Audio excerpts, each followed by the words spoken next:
uma série de estudos bíblicos focalizados na cruz de Cristo.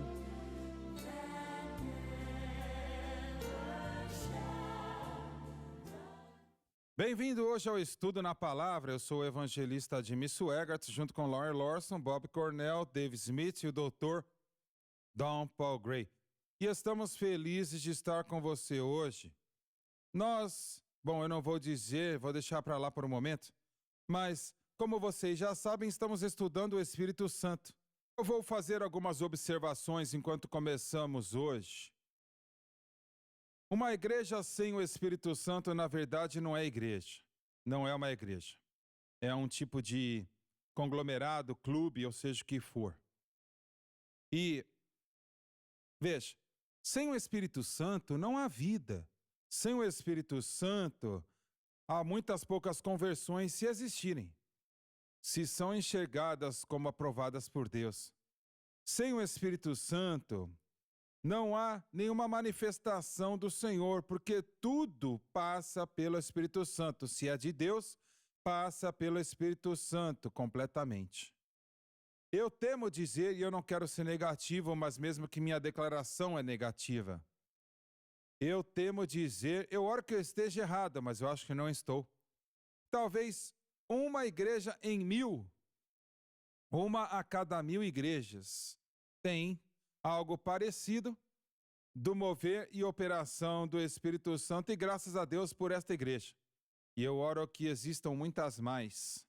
Mas, olha, se não há o mover do Espírito Santo, como eu disse um momento atrás, então não há vida. A vida está no Espírito, senhoras e senhores. Agora, eu acho que a pergunta deveria ser por quê que a igreja moderna ela tem tão pouco do Espírito Santo? E nem sempre foi assim, viu? Houve um tempo em que a maioria das igrejas pentecostais elas tinham o mover do Espírito Santo de certa maneira em suas igrejas, mais ou menos. Mas hoje é como se chegasse a um ponto em que não existe nenhum mover e operar do Espírito Santo. Em uma igreja aqui e ali, sim. Eu me lembro 20, 22, 23 anos atrás, alguém me enviou uma porção de uma carta escrita pelo superintendente geral das Assembleias de Deus para os superintendentes distritais de todo o distrito dos estados. E ele disse, e eu li, ele disse: senhores, foi chamada a nossa atenção que poucas pessoas estão sendo batizadas com o Espírito Santo agora em nossas igrejas. Por favor, encoraje os pastores para pregarem sobre o Espírito Santo. Agora o irmão estava certo. Você não tem o que você não prega.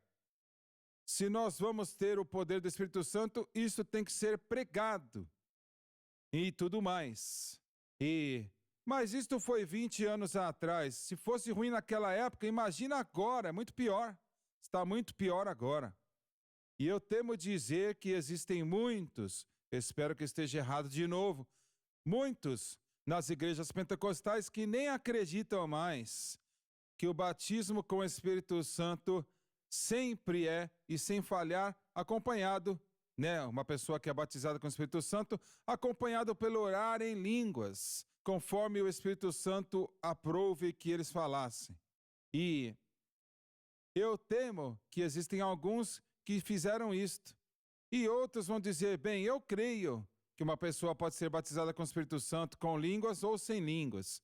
Quando você tem isto, um pouquinho mais tarde não vai ter mais línguas. É assim que funciona. Então, eu quero que Deus esteja nos cultos do Centro Familiar de Adoração. Eu quero que o Senhor esteja nesse seminário. Eu quero o Senhor nos nossos cultos de jovens. Eu quero o Senhor lá. E para ter o Senhor lá, você tem que ter o Espírito Santo. Vocês acham que eu estou forçando muito a barra? Eu não acho que você está forçando a barra, não. Eu gostaria de esclarecer a obra dupla do Espírito Santo aqui, porque eu acho que isso é importante. Quando falamos de ter o Espírito Santo, todo crente, no momento que ele é nascido de novo, ele recebe o Espírito Santo, certo? E ele começa a santificar. Com licença. E você não está falando do batismo com o Espírito Santo? Não, não estou. E eu quero esclarecer Porque algumas pessoas, não sabendo muito sobre o Espírito Santo, eles vão assumir algumas coisas aqui. Mas o mover e o operar do Espírito Santo relativo à santificação só exige que o crente nascido de novo seja regenerado, batizado em Cristo e receba a presença do Espírito Santo. Então, imediatamente, ele começa a dirigir, guiar, ensinar, revelar, convencer e fortalecer esse crente para viver livre do pecado. E isso é a experiência de nascer de novo. E eu quero dizer isto, e eu acho que é importante saber que esse é o poder para vencer o pecado. Uma falha de qualquer grupo de entender que é assim que o Espírito Santo trabalha, batista ou pentecostal, vai produzir uma falta de fruto e uma falta de crescimento naquele corpo e naquele grupo, não importa quem eles são. Quando a palavra de Deus é pregada, e verdadeiramente é a palavra de Deus, seja qual for a igreja que for, não importa. Sempre haverão pessoas sendo salvas, certo, naquela igreja. Se eles acreditam no batismo com o Espírito Santo ou não, haverão pessoas salvas. E isso é necessário o Espírito Santo para acontecer. Sim, senhor. Porque o Espírito Santo tem que ungir a palavra. E número 2, deve haver uma convicção no coração e na vida daqueles que estão ouvindo. Sim, senhor. Mas eu tenho que dizer outra coisa aqui. Se estas igrejas ou denominações, ou seja o que for, se levantarem contra, individualmente, contra o batismo do Espírito Santo, então vai chegar um momento, eu acho, aonde não haverá mais verdadeiras conversões. Bem, eu acho que isto é exatamente correto. E eu acho que isto é o que está acontecendo hoje. Bem, veja, novamente, deixa eu ir para o outro lado, né? Nós falamos da obra do Espírito na redenção, a regeneração, que é o milagre mais poderoso que nós vamos experimentar. O batismo com o Espírito Santo, que é o que você começou a falar hoje, é para o serviço. É para serviço. E isto vai capacitar o crente para trabalhar debaixo da unção, vai capacitar o crente, eu vou dizer, Lucas 4, 18 e 19, né? Estudamos isto aqui. Nós vemos sinais, maravilhas, milagres, o poder do Espírito Santo trabalhando através do corpo. Mas se este grupo de pessoas que são batizadas com o Espírito Santo, salvas primeiro, batizadas em segundo lugar, não entenderem como o Espírito Santo trabalha, o mundo pentecostal vai morrer, não vai sobreviver. Certo. Simplesmente por causa que a mesma fé que faz com que o Espírito Santo trabalhe na redenção e regeneração e santificação é o mesmo Espírito Santo que somente trabalha, irmão Swegart, somente trabalha quando a fé da pessoa está na cruz. Se nós não tivermos a nossa fé na cruz para servir, se o nosso foco não está ali, eventualmente vamos tentar conquistar este poder.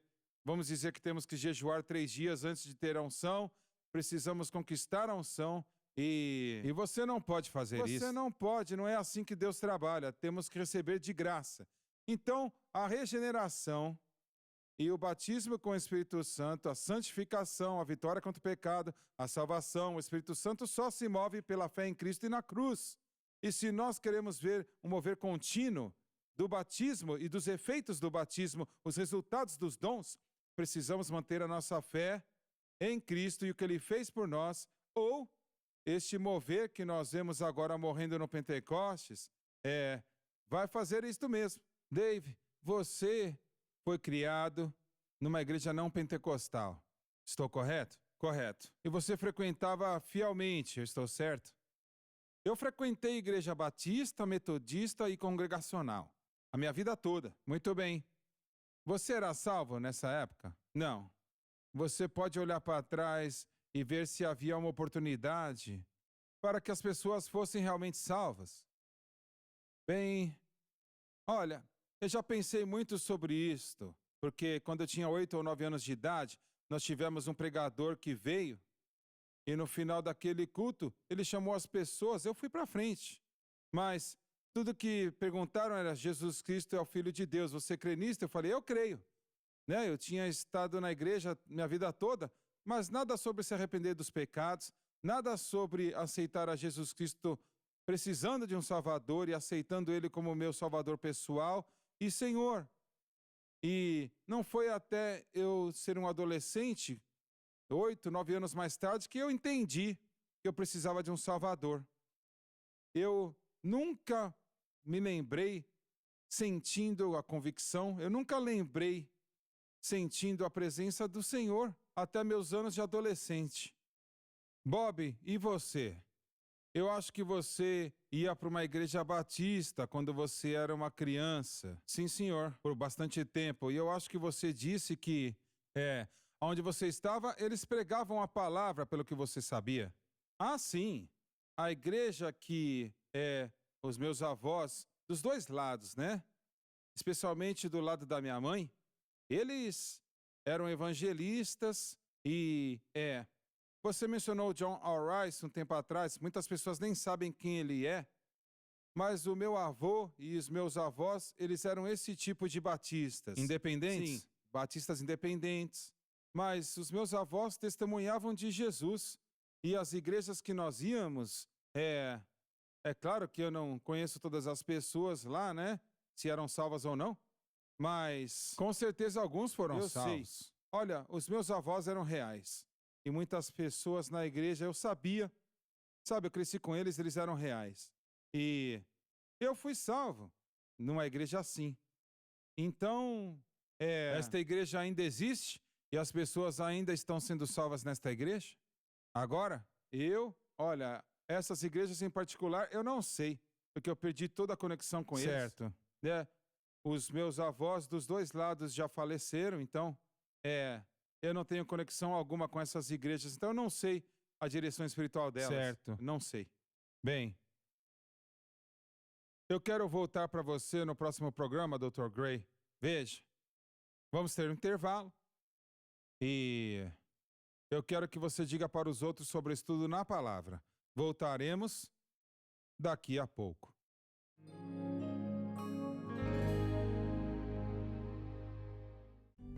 Todo crente deveria estudar a palavra de Deus. Dirigido por Deus e com muita sabedoria, o irmão Swaggart reuniu esses comentários bíblicos para ajudar os crentes. Os comentários da Bíblia, elaborados por Jimmy Swaggart, podem ser considerados um dicionário bíblico, uma enciclopédia bíblica. Com esses recursos, você terá a oportunidade de se aprimorar. Para fazer o seu pedido, ligue ou visite o site